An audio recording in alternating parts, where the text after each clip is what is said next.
Bien, bonjour tout le monde, vous allez bien? J'aimerais vous souhaiter un très joyeux Noël. Et puis bonne année aussi à ceux que je ne reverrai peut-être pas avant l'année prochaine. C'est très bientôt, n'est-ce pas? Que Dieu puisse vous bénir dans ce temps des fêtes. Tous les enfants sont en congé maintenant? Les parents ont déjà hâte que vous retourniez à l'école? Non, profitez-en les enfants. Je pense qu'on va avoir un peu de neige cette semaine. Ça se peut? Je crois qu'ils annoncent de la neige cette semaine, de la pluie après, mais c'est pas grave. Tant qu'il y en a pour Noël, on va être correct. On va être heureux avec ça. On va profiter de la neige. Que Dieu puisse vraiment vous bénir abondamment. Écoutez, la semaine dernière, on a commencé à regarder un passage, puis ça a attiré mon attention. Pendant que j'étais en train de préparer la prédication sur ce passage-là pour parler de la naissance de Jésus, mon attention a été portée sur le rôle de l'Esprit Saint dans la conception de Jésus lui-même. Alors, la semaine dernière, on s'est beaucoup concentré sur ce que Noël nous disait par rapport au cœur de Dieu pour l'humanité. Le fait que Dieu devient un être humain pour l'éternité, Dieu le Fils. Ça nous parle de la compassion de Dieu, ça nous parle du fait que Dieu se marie vraiment à l'humanité, ça nous parlait du fait que Dieu, il n'y a pas une espèce de dualisme dans le christianisme où on dit tout ce qui est spirituel et tout ce qui est invisible, c'est bon, puis tout ce qui est matériel, dans le fond, c'est mauvais. C'est comme un temps à passer, tout ça. Non, au contraire, Dieu le Fils est devenu un être humain pour l'éternité, deux natures, Dieu et homme pour l'éternité. Nous allons avoir nous-mêmes un corps dans l'éternité. Ça nous annonce de nouveaux cieux, une nouvelle terre. Et donc, le christianisme ne voit pas la matière, notre corps, comme quelque chose qui est mauvais d'aucune manière. C'est entaché par le péché. Nos vies sont entachées par le péché. Mais la matière elle-même, c'est Dieu qui l'a créée. Donc, on a vu toutes sortes de choses qui venaient avec ce message de Noël. Et ce matin, ce que j'aimerais qu'on fasse, c'est qu'on porte notre attention uniquement, essentiellement, sur le rôle de l'Esprit dans la naissance de Jésus, parce que j'ai été saisi de remarquer l'œuvre spéciale de l'Esprit en relation aussi avec notre nouvelle naissance à nous.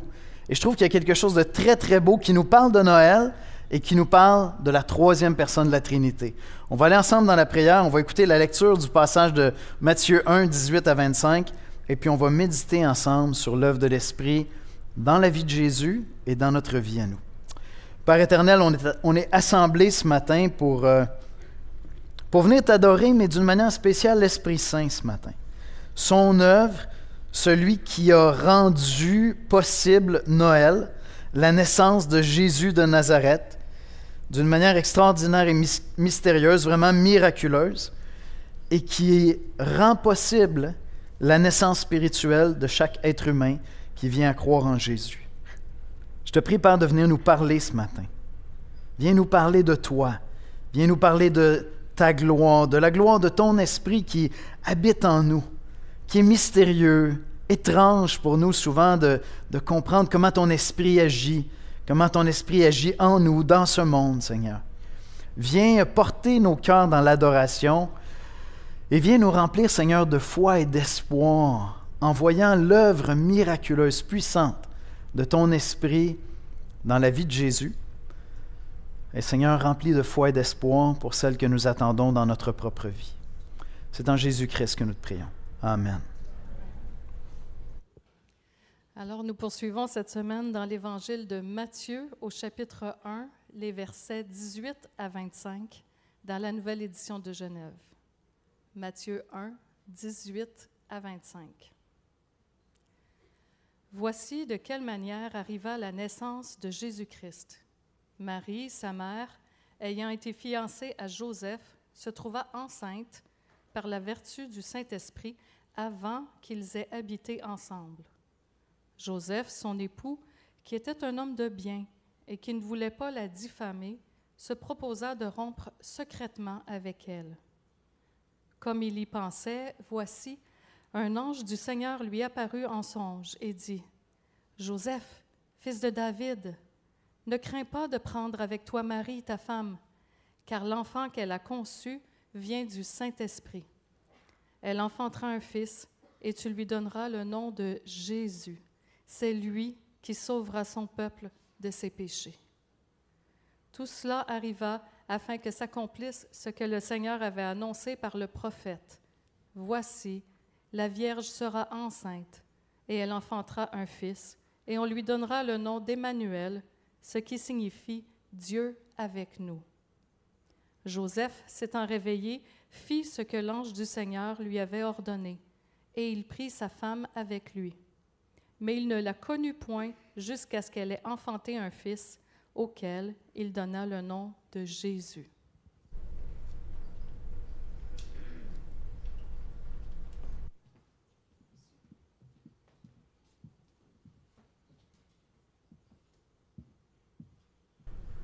Dieu est un être mystérieux. Honnêtement, il est mystérieux parce qu'il est invisible.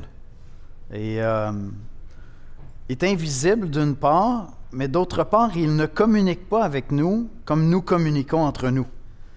Tu sais, à la limite, si Dieu est invisible, mais qu'il nous faisait entendre sa voix tous les jours, déjà, si on pouvait échanger avec lui, dialoguer comme on le fait avec un être humain, bien déjà, on aurait l'impression de saisir davantage qui est Dieu. Donc, Dieu est mystérieux par sa grandeur. Dieu est mystérieux parce qu'il est Dieu, parce qu'il n'est pas un être humain comme nous, n'est-ce pas? Mais en même temps, le Dieu de la Bible n'est pas resté mystérieux. Il s'est révélé à travers sa parole. Et ce Dieu-là se révèle comme un Dieu trinitaire. Dieu trinitaire. La Trinité, ce n'est pas un mot qu'on trouve dans la Bible. Pourtant, c'est un concept biblique, c'est une vérité biblique fondamentale. Parce que lorsque tu commences à lire les Écritures, déjà tu es intrigué par ce Dieu qui est là à la création avec l'Esprit de Dieu qui est là au-dessus des eaux, puis ce Dieu qui se parle à lui-même comme au pluriel, « Faisons l'homme à notre image ». Puis là, il y a des intrigues, il y a comme des mystères. Plus tu avances dans les Écritures, là tu vois l'ange de l'Éternel qui est là, puis tranquillement tu avances, tu commences à mettre les pièces du puzzle ensemble. Quand on parle de la Bible, on va parler d'une révélation progressive. Tu prends la Genèse, tu lis jusqu'à l'Apocalypse, tu mets tout ça ensemble, puis tu comprends enfin qui est Dieu. Mais sans ça, ça demeure assez mystérieux. Il y a des aspects de la personne de Dieu qu'on ne saisit pas. Mais plus on avance dans les Écritures, plus on découvre que Dieu a 3 personnes en lui. Le Père, le Fils et l'Esprit. Ce sont vraiment 3 personnes parce qu'elles ressentent, ces 3 personnes-là, des choses, elles ont une volonté propre. On pourrait aller voir plein de passages ensemble ce matin, mais si c'est nouveau pour toi, ça c'est le Dieu des chrétiens. Et c'est le Dieu qui se révèle dans la Bible. C'est le Dieu qui a créé les cieux et la terre. Il est un Dieu trinitaire. Et ce matin, ce que je veux qu'on fasse, c'est qu'on s'intéresse au rôle du Saint-Esprit dans la vie de Jésus. Déjà, ça peut être étrange. On n'est pas habitué, les chrétiens, de parler du ministère de l'Esprit dans la vie de Jésus. Pourtant, Jésus va naître, Jésus de Nazareth, par le Saint-Esprit. On va regarder ça ensemble ce matin parce que ça me touchait. Je réalisais à quel point non seulement Dieu s'est marié avec l'humanité en devenant un être humain, mais il est devenu un être humain par l'œuvre de l'Esprit, littéralement, et nous devenons des enfants de Dieu par l'œuvre de l'Esprit. Ce mariage-là, cette union-là avec nous, est beaucoup plus intime et beaucoup plus riche qu'on le pense. Et moi, ça me donnait envie, en étudiant ça, de dire, bien, je veux davantage connaître son esprit. En 2025, je veux davantage marcher par la puissance de l'esprit. Et je veux voir cet esprit qui crée, qui donne la vie, qui nous transforme, me transformer davantage en 2025. Vraiment, je trouvais ça très, très beau. Voici comment je résume l'exposé biblique de ce matin. Le miracle de la naissance de Jésus-Christ est une œuvre majestueuse de l'Esprit Saint. Ce même Esprit qui vient se marier à chaque homme, chaque femme qui croit en Jésus-Christ. Apprenons à honorer cet être merveilleux qui nous habite et nous conduit. Et donc ma prière pour chacun d'entre vous, pour moi-même, c'est que l'enseignement de ce matin te donne envie, comme à moi, de connaître davantage l'œuvre de l'Esprit. Cet esprit-là qui a formé un corps pour Dieu le Fils, cet esprit-là t'a été donné si tu es enfant de Dieu. Parce qu'il n'y a pas de nouvelle naissance possible sans lui. Et donc, ce que j'attends de Dieu personnellement en 2025, c'est de voir quelle œuvre de création, quelle vie de transformation l'Esprit de Dieu veut produire en moi en 2025. Parce qu'il est extraordinaire, il a créé littéralement, il a conçu Jésus de Nazareth. C'est ce qu'on va voir ensemble ce matin.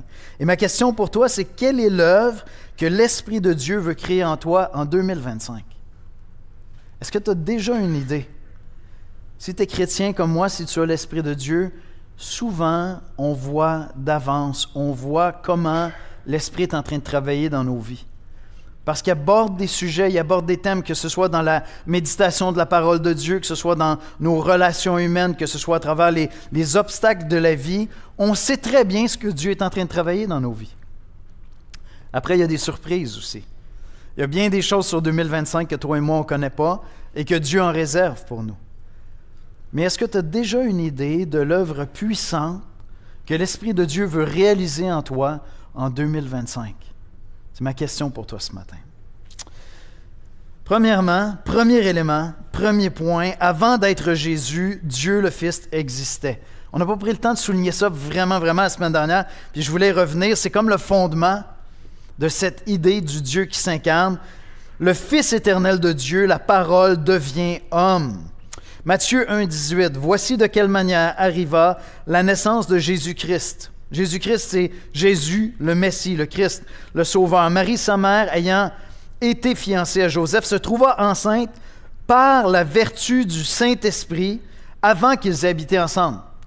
Clairement, Matthieu nous dit, il n'y a pas eu d'intimité dans ce couple-là, et donc avant même qu'il y ait une intimité, elle tombe enceinte. Joseph a des raisons de s'inquiéter, n'est-ce pas? Le Fils est de toute éternité. Et je veux prendre le temps de souligner ça. Avant d'être Jésus de Nazareth, suivez-moi là, si vous n'avez pas pris votre espresso ce matin, il y en a qui ont de la difficulté des fois juste à mettre ça ensemble. Avant d'être Jésus de Nazareth, il est éternel Fils de Dieu. Avant de devenir un homme, je ne vais pas dire Jésus. Jésus n'existe pas avant de devenir Jésus. Mais Dieu le Fils existe avant de devenir Jésus. Parce qu'il vit éternellement. Il est Dieu. La semaine dernière, on était dans un passage dans Ésaïe, puis je vous ai cité un autre passage, Ésaïe 9, qui pose comme une espèce de mystère. J'ai dit la Bible, c'est une révélation progressive. On est dans l'Ancien Testament, dans Ésaïe, 700 ans avant Jésus-Christ, 2700 ans avant aujourd'hui. Et voici ce qu'on lit dans Ésaïe 9, verset 5. « Car un enfant nous est né, un fils nous est donné, et la domination reposera sur son épaule. On l'appellera admirable, conseiller, Dieu puissant, Père éternel, Prince de la paix. » Pour nous, ce passage-là est tellement familier, c'est évident que ça parle de Jésus, mais je veux dire, il y a 2700 ans, Jésus n'est pas là. Tu ne peux pas deviner. Et tu as cette espèce d'énigme. Un enfant nous est né, donc un être humain, et on va l'appeler Dieu puissant, Père éternel. C'est même surprenant pour moi qu'Ésaïe n'ait pas été lapidé à l'époque, lorsqu'il a publié ça. Parce qu'il me semble que ça sonne comme un blasphème. Si tu ne connais pas l'incarnation. Dieu est invisible, Dieu n'est pas un homme. Et on va appeler un fils qui est né Dieu puissant, Père éternel. C'est une énigme. Pour nous qui avons la résolution de cette énigme-là à Noël, c'est simple, c'est évident. C'est Jésus. Mais vous comprenez qu'avant d'être Jésus, il existait. Il existait parce qu'il est Dieu puissant et Dieu est éternel. On l'appellera Père éternel. 3 personnes en Dieu, le Père, le Fils, l'Esprit. Un des autres évangiles, donc il y a 4 évangiles, Matthieu, Marc, Luc, Jean. Le 4e évangile, c'est le plus explicite sur la divinité de Jésus-Christ. D'accord? Le fait qu'il est Dieu avant d'être homme. Et on lit dans Jean 1, 1. Plusieurs d'entre vous connaissez par cœur ce passage-là. Jean 1, 1 à 5. Au commencement était la parole, et la parole était avec Dieu, et la parole était Dieu.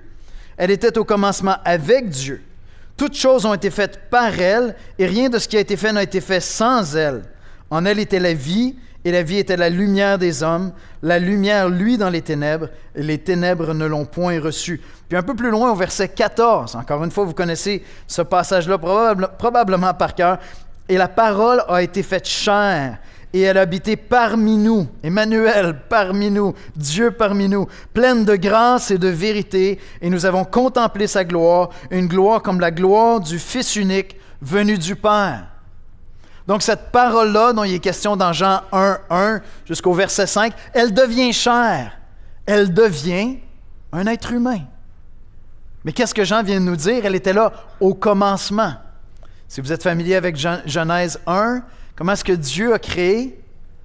Par lequel de ses organes est-ce que Dieu a créé? Par la parole, par la bouche. Dieu dit et la chose fut. Mais là, on apprend que Dieu le Fils est là à la création du monde, qu'il est lui-même la parole par laquelle Dieu le Père va créer toutes choses. C'est important pour comprendre ce qu'il y a d'extraordinaire à Noël. Il faut vraiment être conscient qu'avant que Jésus de Nazareth existe, Dieu le Fils existe de toute éternité. Il est là au commencement. Il est la parole de Dieu. Dieu se manifeste, Dieu s'exprime par le Fils. Et cette parole-là s'est faite chair et est devenue un être humain. Voyez-vous, le christianisme ne vous présente pas un peu plus de sagesse divine. Lorsque tu vas lire les paroles de Jésus ou lorsque tu lis la Bible, tu ne vas pas simplement chercher les paroles d'un sage. Bien des hommes, bien des femmes, partout sur la terre, prétendent parler au nom de Dieu. Jésus n'est pas simplement quelqu'un d'autre qui prétend parler au nom de Dieu. Non, il est Dieu qui parle. Amen. Il est Dieu qui parle. Bien avant d'être Jésus de Nazareth, Dieu le Fils existe de toute éternité. Et ce à quoi on assiste au moment de la naissance de Jésus de Nazareth, c'est un miracle. C'est un miracle parce que l'être éternel, qui est Dieu le Fils, va adopter une seconde nature. Il y avait déjà sa nature divine. Maintenant, il va adopter une seconde nature. Toi et moi, on a une seule nature, on est humain. Bien, lui demeure divin et devient humain. Et possède ces deux natures-là. C'est vraiment un miracle absolument extraordinaire qui se passe là. Avant de devenir un être humain, Dieu le Fils existe de toute éternité. Les mages qui vont l'adorer n'ont aucune idée de ce qu'ils sont en train de faire. Ils ne réalisent pas qui il est. En fait, aucun des disciples va vraiment réaliser qui est Jésus avant sa résurrection. Et même plus tard, lorsque l'Esprit va être donné aux disciples, et là, l'Esprit va les aider à comprendre les Écritures comme ils ne les avaient jamais compris. Les choses vont tomber en place. C'est comme si la révélation continue après le départ de Jésus parce qu'ils reçoivent l'Esprit et là, on commence à rédiger tout le Nouveau Testament qui nous aide à comprendre tellement de passages mystérieux comme celui d'Ésaïe 9, verset 5. Un fils nous est né, un enfant nous est né, un fils nous est donné. On l'appellera Dieu puissant. Mais qu'est-ce que c'est ça, cette affaire-là? Ça sonne comme un blasphème dans l'Ancien Testament. Et c'est là qu'on voit que Dieu a épousé l'humanité. La parole a été faite chair. Je me sers souvent de l'immigration comme illustration. Quand j'étais en train de réfléchir, je me disais, non, mais je reviens toujours à ça. Mais c'est tellement fort, le parallèle est tellement grand. C'est très différent l'expérience, quelqu'un qui est né dans un autre pays, qui a grandi dans une autre culture et qui vient vivre, admettons, ici au Canada pour avoir éventuellement la nationalité. Cette personne-là, à ce qu'on me dit, je n'en suis pas. Je suis né ici, comme pas loin, juste l'autre bord du pont. Donc, moi, je suis d'ici. J'ai une culture. Bon, j'en découvre une autre, c'est celle de l'Évangile, puis j'en découvre plein, mais dans mes tripes, moi... Dans mes tripes, je parle en français. Dans mes tripes, dans mon cœur, je loue en français. Tout est là. Puis c'est un français québécois.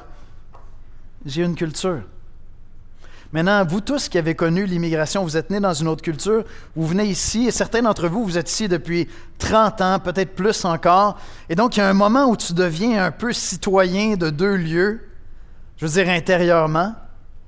Mais tu as beau devenir Canadien, tu vas toujours garder ta première identité, n'est-ce pas? Quel que soit le pays d'où tu viens, on ne va pas extraire ce pays-là de tes fibres, de ton âme. Ça contribue à construire littéralement toute ton intimité, tout ton ressenti de la vie. Quand Dieu le Fils adopte une nouvelle identité. Il devient citoyen de la terre. Pas canadien, mais citoyen de la terre. Quand Dieu le Fils devient citoyen de la terre en devenant un être humain, il ne perd pas sa première identité. Il ne la perd pas. Il y a juste une deuxième identité. Et je pense qu'il y a plein de gens ici qui peuvent s'identifier à ça beaucoup mieux que moi. Parce que moi, j'ai une culture, c'est celle du Québec. C'est la seule. Mais Christ va garder cette identité divine pour l'éternité. Et il va garder cette identité humaine pour l'éternité. Sa nouvelle identité est intégrée. Et c'est pour ça qu'on dit de Jésus-Christ qu'il a deux natures, une nature divine et une nature humaine. Et lorsque tu abordes Jésus, tu n'es pas en train d'aborder un sage, tu es en train d'aborder Dieu. Et dans ton cheminement par rapport au christianisme, peut-être que tu es né dans l'Église, puis tu dis, on m'a enseigné tout ça, c'est intéressant tout ça, mais pourquoi les autres religions ne diraient pas la vérité? Pourquoi est-ce que la vérité se trouverait ici? Bien, la question que tu dois traiter, la question, l'énigme que tu dois résoudre, c'est est-ce que Jésus est Dieu le Fils, oui ou non? Parce qu'il est définitivement homme. Il est tellement homme qu'ils ont pu le tuer. D'accord? C'est vraiment un homme. Ça, c'est pas une question. Mais est-ce qu'en plus, avant d'être homme, il était vraiment Dieu? Tu dois résoudre ça pour répondre à la question, est-ce que d'autres religions pourraient posséder la vérité? Et je dis ça en tout respect, hein? C'est ta job de faire ça. Parce qu'on est profondément convaincu que c'est une démarche personnelle. Moi, je peux t'apporter tous les arguments du monde, je peux te refiler les meilleurs bouquins, je peux t'inviter à lire les Écritures, je peux prier pour toi, mais ça se passe entre Dieu et toi. J'ai dû répondre à cette question-là, puisque j'ai commencé à fréquenter cette Église quand j'avais 7 ans. Donc, il y a un moment à 15, 16, 17, 18 ans où je dis « Ouais, mais pourquoi? Pourquoi ça serait la foi de maman qui serait la vérité, puis ça ne serait pas autre chose? » Puis après, pourquoi est-ce que vraiment je devrais croire que Dieu s'est incarné, s'est fait homme? Et en toute transparence, je suis allé voir ailleurs. Je suis allé voir ailleurs, absolument. Je n'avais pas de meilleure réponse que celle-là, celle de la Bible. Et c'est ma conviction, c'est ce qui m'habite depuis tout ce temps-là. Et c'est ce que je célèbre à Noël. Donc, si dans ton cheminement, tu es là et tu te dis, c'est bien le christianisme, j'aime les valeurs. Je parle de ce temps-ci, j'évoque souvent le fait qu'il y a tout un lot d'intellectuels en Occident qui sont en train de s'intéresser au christianisme. Il y a une espèce de retour aux valeurs chrétiennes. Tu as même des athées du mouvement Nouvel Athéisme qui se disent de valeurs judéo-chrétiennes. C'est bien. C'est bien, il y a des belles valeurs dans le christianisme. À mon avis, les meilleures. Mais ça ne fait pas d'eux des chrétiens. Tant et aussi longtemps qu'ils ne diront pas que Jésus-Christ est Dieu fait homme, qui vient et qui meurt sur la croix pour nos péchés, seul moyen de rédemption, seul moyen de réconciliation avec Dieu, ça ne fera pas d'eux des chrétiens. Ça peut faire d'eux des sympathisants du christianisme. Et probablement que plusieurs d'entre vous, c'est ça que vous êtes des sympathisants du christianisme. Vous dites, j'ai été élevé dans ces valeurs-là, je connais des amis qui sont chrétiens, je vais à l'église quelques fois par année, temps des fêtes en particulier. Puis je trouve ça intéressant. C'est des valeurs qui sont bien. Je trouve qu'il y a une richesse. Je vois que l'Occident a été construit sur beaucoup de ces valeurs-là. Je trouve ça sympathique. C'est pas de ça que je te parle ce matin. Mais pas du tout. Non, je te parle d'un Dieu vivant qui a opéré un miracle au moment où Jésus de Nazareth est né. À Bethléem, ce n'est pas seulement un enfant qui est né. Et on se tourne vers ça maintenant. Un miracle opéré par le Saint-Esprit de Dieu. La naissance de Jésus est un miracle opéré par l'Esprit Saint de Dieu. Quand j'étais jeune, ma mère, des fois, admettons, ça nous arrivait de traîner. Vous savez, c'est quoi traîner, hein? On ne se ramassait pas dans la maison. Ou on avait quelque chose à faire, une tâche à faire, puis maman nous disait, ça ne se fera pas par l'opération du Saint-Esprit, ça. Vous comprenez le message? Il faut que tu t'y mettes, mon copain. Ben, ça s'est fait par l'opération du Saint-Esprit. La conception de Jésus de Nazareth. La naissance de Jésus est un miracle opéré par l'Esprit Saint de Dieu. Et ce n'est pas le seul miracle que l'Esprit Saint va opérer. Tout à l'heure, j'ai évoqué le fait qu'à la création du monde, dans Genèse, on lit que l'Esprit de Dieu se mouvait au-dessus des eaux. Donc, l'Esprit de Dieu a contribué aussi à la création du monde. Il est là, il est présent à la création du monde. Et comme on va le voir un petit peu plus loin, chaque personne qui devient chrétienne, vraiment avec une conviction profonde, là, un adorateur de Jésus-Christ, c'est un autre miracle. Parce qu'on appelle ça la nouvelle naissance. C'est une nouvelle vie spirituelle qui commence en nous. Et ça, c'est un miracle de Dieu. C'est un miracle opéré par le Saint-Esprit. C'est encore le Saint-Esprit qui opère ce miracle-là. L'Esprit de Dieu opère plusieurs miracles dans les Écritures. Celui qui nous intéresse ce matin, c'est la conception même de Jésus. L'Esprit Saint conçoit l'humanité de Jésus, étant parfaitement Dieu, il est aussi maintenant parfaitement homme. Et ça, c'est l'œuvre de l'Esprit. Avant d'être Jésus, Dieu le Fils était, et puis l'Esprit intervient. Je vous lis quelques passages, d'accord, rapidement. Matthieu 1, 18. « Voici de quelle manière arriva la naissance de Jésus-Christ. Marie, sa mère, ayant été fiancée à Joseph, se trouva enceinte par la vertu du Saint-Esprit, avant qu'ils aient habité ensemble. » Verset 20-21. Parlant de Joseph, comme il y pensait, voici un ange du Seigneur lui apparut en songe, et il dit, « Joseph, fils de David, ne crains pas de prendre avec toi Marie, ta femme, car l'enfant qu'elle a conçu vient du Saint-Esprit. Elle enfantera un fils, et tu lui donneras le nom de Jésus. C'est lui qui sauvera son peuple de ses péchés. » Luc 1,35. L'ange lui répondit, « Le Saint-Esprit vient sur toi, et la puissance du Très-Haut te couvrira de son ombre. C'est pourquoi le Saint-Enfant qui naîtra de toi sera appelé Fils de Dieu. »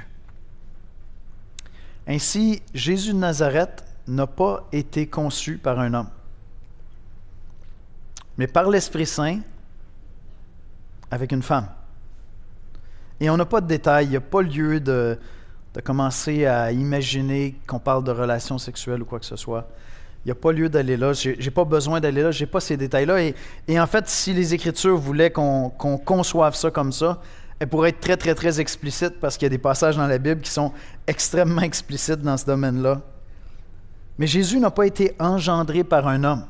Il va avoir un père adoptif, disons Joseph, mais il n'a pas été engendré par un homme. Il est né d'une femme conçue par l'Esprit Saint. L'Esprit de Dieu est venu sur Marie et l'a littéralement rendue enceinte.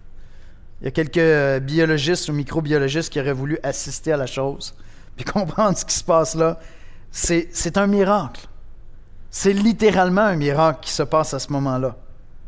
Et c'est un miracle qui nous aide à comprendre qui est Jésus, qui est Dieu le Fils, ces deux natures. Moi, lorsque j'étais en train de méditer là-dessus, la semaine dernière, je préparais le message de dimanche dernier, puis déjà, ça m'avait touché.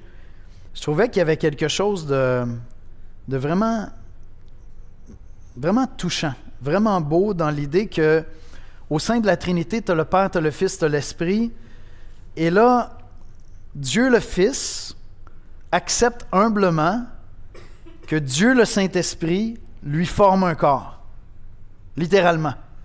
J'ai trouvé ça vraiment fantastique, comme dans l'espèce de dynamique au sein de la Trinité. Dieu le Fils, la deuxième personne de la Trinité, dit « Bon, ça a l'air que je vais avoir une nature humaine.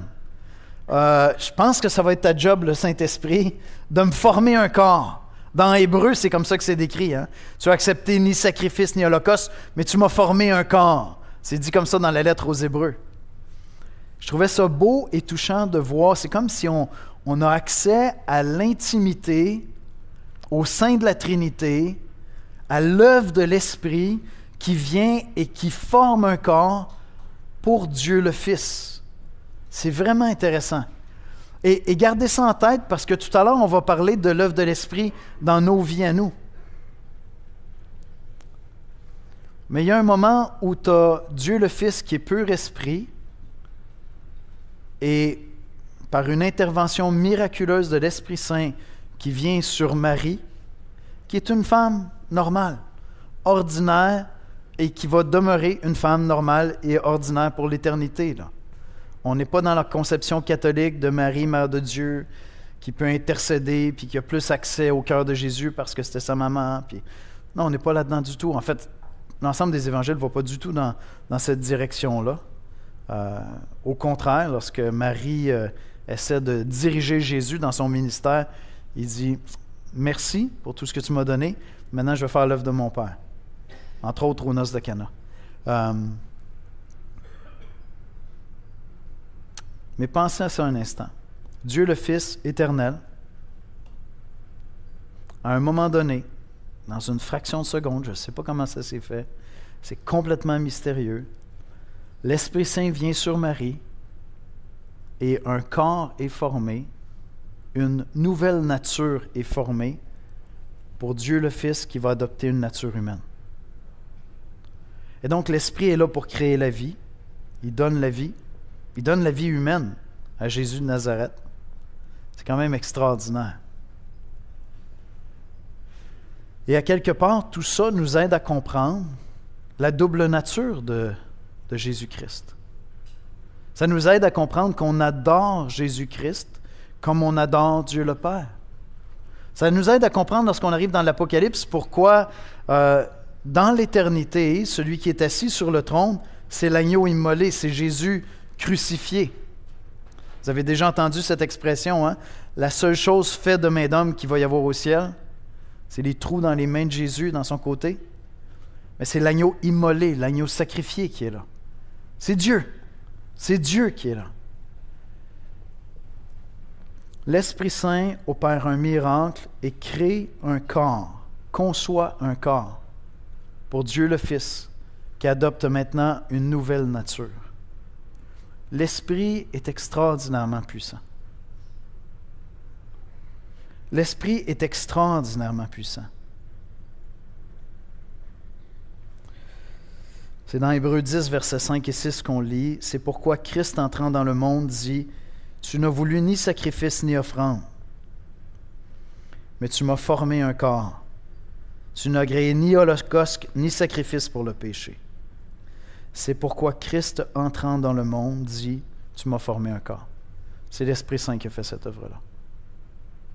L'Esprit de Dieu qui se mouvait au-dessus des eaux est venu sur Marie et a formé un corps pour Dieu le Fils, qui à partir de ce moment-là devient Jésus-Christ. Avant, il n'y a pas de nature humaine.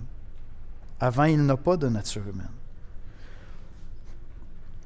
Voyez-vous, une des choses que Noël nous apprend pour nous, l'Église, c'est que Dieu aime tellement l'humanité qu'il a, comme on le disait la semaine dernière, adopté notre identité, notre nature en devenant homme. Maintenant, où se trouve Jésus-Christ actuellement? À la droite du Père. Il règne, il a toute autorité. Et l'aspect visible de Dieu, c'est l'Esprit Saint qui habite en nous, dans l'Église. Et notre rôle à nous, c'est d'être l'incarnation. L'aspect visible de l'œuvre de Dieu sur la terre. Noël nous dit que nous sommes appelés à servir. Il n'y a rien de pire, qu'une religion chrétienne qui demeurerait mystérieuse parce qu'elle ne serait pas incarnée. J'ai commencé le message en disant « Dieu est mystérieux et Dieu s'est révélé à nous parfaitement à travers sa parole incarnée, Dieu le Fils. » Et Dieu passe d'un aspect extraordinairement mystérieux à devenir un être compréhensible, accessible, parce qu'on lit à travers les évangiles, on le voit comme être humain. Et là, on a ce mystère-là qui nous dit, oui, mais il est homme, oui, mais il agit comme Dieu, il parle comme Dieu, il fait des miracles comme Dieu. Oui, il est Dieu fait homme. Il y a deux natures. Maintenant, il n'y a rien de pire qu'un message aussi beau que l'Évangile, qui est prêché par des chrétiens et qui n'est pas incarné par une vie de service par l'Église. Vous savez, c'est quoi la vision de l'Église de l'Espoir? Annick l'a cité tout à l'heure. Notre prière, c'est d'être une Église émerveillée par l'Évangile de Jésus-Christ, la bonne nouvelle de Jésus-Christ, au service de la communauté. Parce que toute la bonne nouvelle qu'on annoncera perd entièrement son sens si elle ne se traduit pas en service. Cette semaine, vous savez que j'aime vous partager mes échecs. Cette semaine, j'ai eu une journée tellement mauvaise. Par la faute de personne, sinon ma nature pécheresse. J'ai eu une journée d'apitoiement total. J'étais bouffé d'amertume. Je trouvais tout le monde autour de moi absolument ingrat. Pas vous, si je ne vous ai pas vu cette journée-là. Ah non, mais je vous dis, là, j'étais amer. Là, je calculais, puis là, je disais, mais c'est pas possible, après tout ce que je fais pour cette personne-là, après tout ce qu'on fait pour ces gens-là. Puis là, je vous dis, là, j'étais dans le calcul total. Et j'étais coincé. J'étais coincé parce que, d'une part, mon jugement, dans bien des cas, était pas mal juste. C'est vrai qu'il y avait beaucoup d'ingratitude. C'est très vrai. Mon problème, c'est que c'est la définition même d'être un chrétien que d'être un serviteur. C'est la définition même d'être un chrétien que de servir injustement. Parce que c'est ce que Christ a fait pour nous. Et donc, j'avais cette espèce de trouble-là en moi-même, parce que je voyais l'amertume dans mon cœur tout au long de la journée. J'ai dit à ce temps, je suis rentré à la maison le soir, j'ai dit, chérie, je te dis, là, j'ai pas de bon sens aujourd'hui, je suis rempli d'amertume, j'arrête pas de calculer, j'ai l'impression que tout le monde est ingrat, probablement que j'étais fatigué et pécheur. Les deux sont très probables.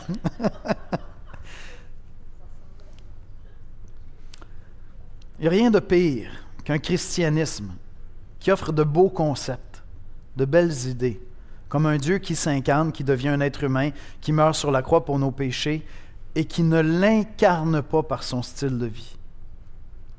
Il n'y a rien de pire que ça. Parce que ça trouble les gens qui entendent ton message, tes enfants, ton épouse, tes voisins, tes collègues de travail. Et ils ont déjà tellement d'exemples de gens qui font n'importe quoi au nom du christianisme, dans les médias, n'importe où. Ils n'ont pas besoin de voir en toi quelqu'un qui contredit le message. Ce qu'ils ont besoin de voir en toi, c'est quelqu'un qui, malgré tous ses ratés, tous ses échecs, toutes ses imperfections, s'applique à vivre ce message-là. Non seulement en disant « Hey, écoute, je ne suis pas parfait, hein? » Non, en servant, en incarnant l'Évangile.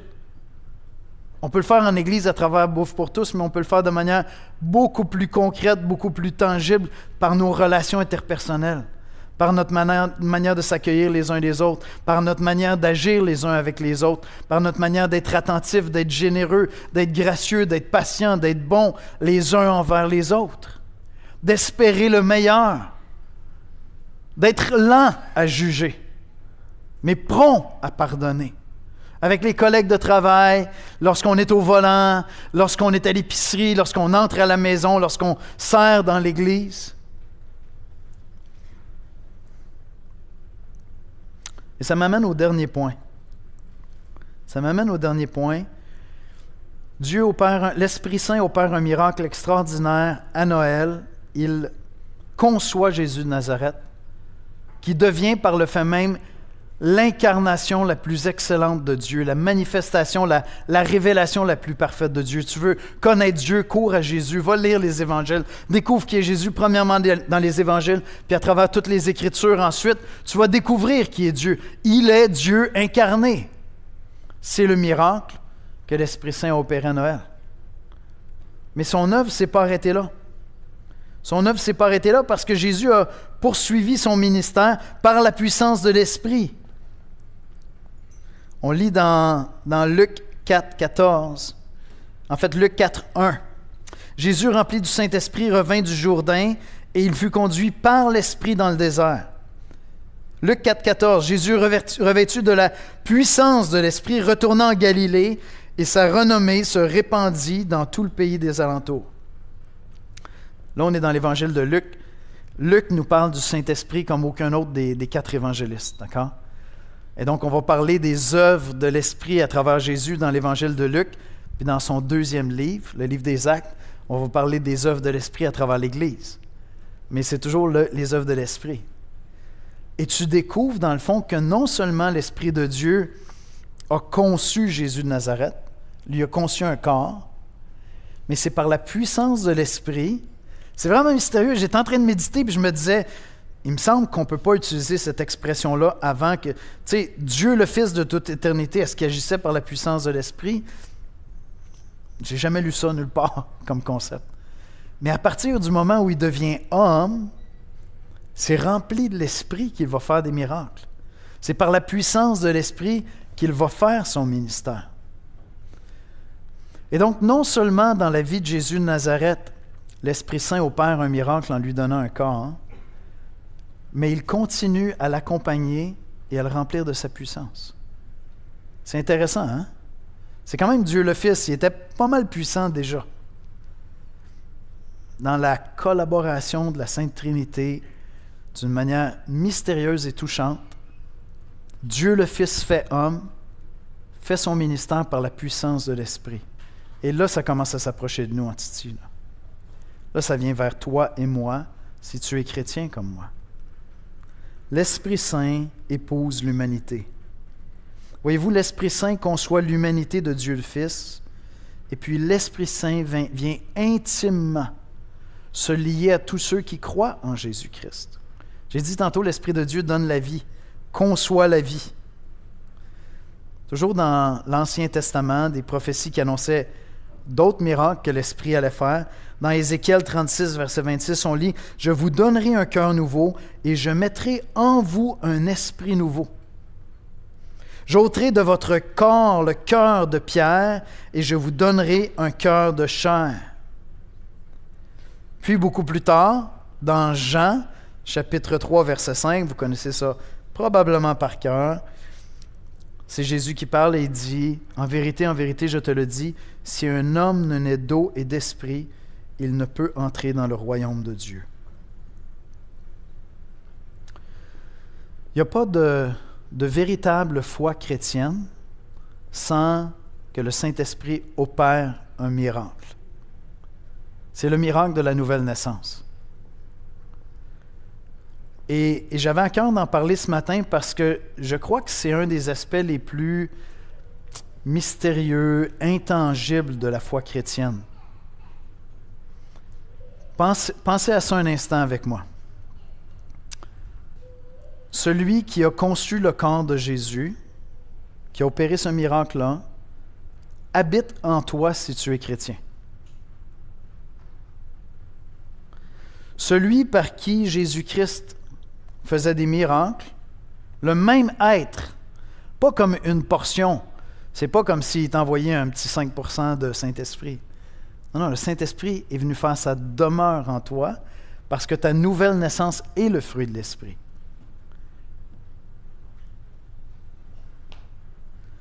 Pour moi, c'est très mystérieux parce que souvent, j'ai l'impression qu'il est parti en vacances. Je me sens pas très, très Jesus Powerful tous les jours. J'ai pas l'impression d'être Jésus. Et j'ai besoin d'apprivoiser littéralement cette vérité-là, que celui qui a créé, qui a conçu le corps de Dieu le Fils habite en moi. C'est le même être. C'est le même être qui était là dans la Genèse, à la création du monde, et qui se mouvait au-dessus des eaux. C'est le même être qui a conçu le corps humain, la nature humaine de Jésus, Christ. C'est le même être qui fait que toi et moi, on est chrétiens. Une des manières concrètes qu'on l'expérimente, c'est lorsque tu partages l'Évangile avec des gens super intelligents, très ouverts, avec qui tu discutes, des amis autour de toi, puis tu as un bon temps, puis tu leur partages ta foi, puis là, ils te disent quelque chose du genre « Écoute, j'aimerais vraiment ça croire. » Mais je ne crois pas. C'est beau. Tout ce que tu me dis, ça a énormément de sens. J'ai quelqu'un très près de moi là, qui m'a dit à un moment, « Écoute, il va falloir qu'il me parle plus que ça parce que je sens rien. » C'est pas parce que cette personne-là est moins brillante que Yannick. C'est pas parce que cette personne-là est moins ouverte que Yannick. Il n'y a rien en moi de plus merveilleux, gentil, beau puis fin. C'est que j'ai été touché par l'Esprit de Dieu qui est venu produire en moi une nouvelle naissance. Il n'y a personne qui devient chrétien par sa propre capacité. Non, il a fallu qu'un miracle s'opère et qu'un cœur nouveau t'ait donné. C'est un miracle opéré par l'Esprit Saint. Cet esprit-là habite en toi et moi et souvent, on fonctionne comme s'il n'était pas là. Et je pense qu'on fonctionne comme s'il n'était pas là parce qu'on est habité d'incrédulité. Je vais demander aux musiciens de venir me rejoindre à l'avant. Moi, je pense que très souvent dans notre day-to-day, dans notre vie chrétienne, on ne croit pas que le même esprit qui a mis Jésus au monde, le même esprit qui l'a habité de toute sa puissance, habite en nous. Dans les faits, je crois qu'on n'attend pas grand-chose du Saint-Esprit. Moi, le premier, là. Dans les faits, je crois que nous n'attendons pas grand-chose du Saint-Esprit. Et je le vois dans des domaines où je lutte avec des défauts de caractère dans ma vie personnelle, puis je n'ai pas vraiment espoir d'être transformé en 2025. Écoute, Seigneur, je pense que ça va être, je ne sais pas comment le dire en français, incremental. Tu vas changer ça 1 millimètre à la fois. Dans 10 ans, les gens vont dire « Ah, quand même, c'est amélioré, c'est un peu moins lourd. » C'est un peu moins lourd d'être avec lui, tu sais. Mais est-ce que vraiment j'ai la foi que l'Esprit de Dieu veut produire des choses extraordinaires dans ma vie? Qu'est-ce que tu attends de l'Esprit Saint en 2025? Est-ce que tu attends quelque chose de l'Esprit Saint en 2025? Tu pries pour des gens autour de toi, dans ta famille, pour qu'ils soient sauvés. Tu es rendu où là-dedans? Moi, il y en a pour qui je prie depuis 26 ans hein, dans ma famille. Certains depuis 33 ans dans ma famille. Est-ce que Dieu peut encore sauver? Oui, mais peut-être pas dans ta famille, c'est ça? Ça se passe ailleurs, mais pas chez nous.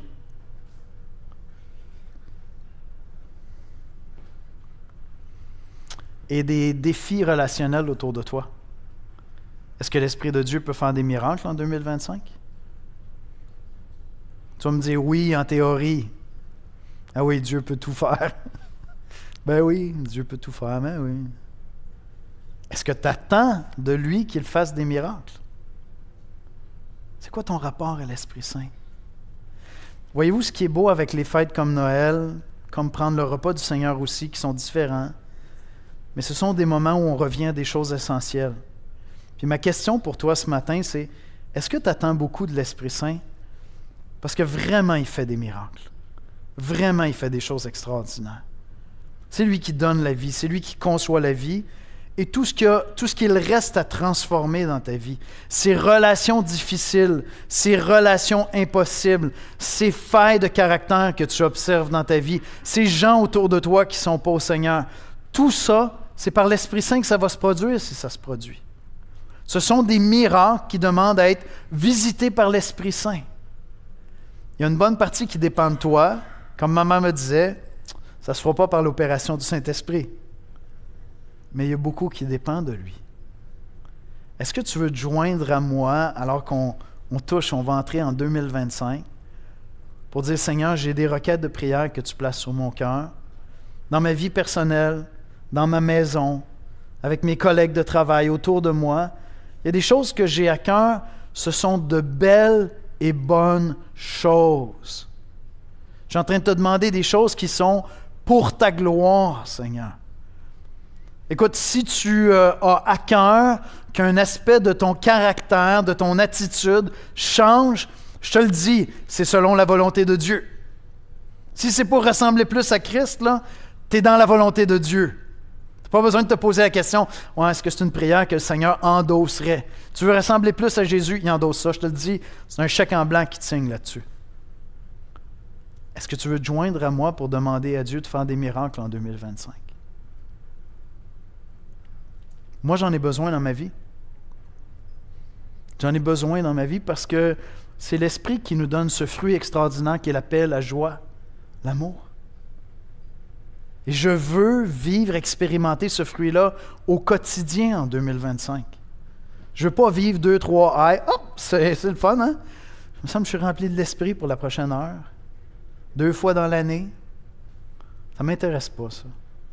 Et s'il faut que je jeûne, s'il faut que je prie, s'il faut que je me lamente, s'il faut que je retourne vers les Écritures à tous les jours, c'est ce que je vais faire. Est-ce que tu veux te joindre à moi en 2025 pour demander à Dieu de venir t'animer puissamment de son esprit? On ne va peut-être pas changer tout autour de nous, mais tout au long de l'année, on va dire, Seigneur, tu es vivant. Tu es vivant parce que je vois l'œuvre de ton esprit en moi et dans mon Église. Et tu fais des choses nouvelles dans ce monde. On va aller ensemble dans la prière. Seigneur Jésus, j'ai besoin de toi en 2025. J'ai tellement besoin de toi pour vivre la paix, pour vivre la joie, pour vivre le repos, Seigneur. J'ai besoin de toi pour ne pas vivre des journées d'amertume où je suis centré sur moi-même. J'ai besoin de toi pour être une plus grande bénédiction pour les gens que j'aime autour de moi qui disent « Amen » lorsque je dis que je veux changer. J'ai besoin de toi, Seigneur, pour que tu sauves autour de moi des gens que j'aime intimement, profondément, passionnément. J'ai besoin de toi, Seigneur, pour des relations complexes. Seigneur, je veux voir ta gloire. Et ce matin, on est réunis, on va fêter Noël peut-être en famille dans quelques jours. Et on veut reconnaître, Seigneur, que Esprit de Dieu, tu es tout puissant. Tu as mis au monde Jésus de Nazareth. Et tu nous as mis au monde spirituellement. Bien, viens manifester ta gloire dans nos vies et dans cette Église, Seigneur. C'est dans le nom précieux et glorieux de Jésus-Christ que nous te prions. Amen. Amen.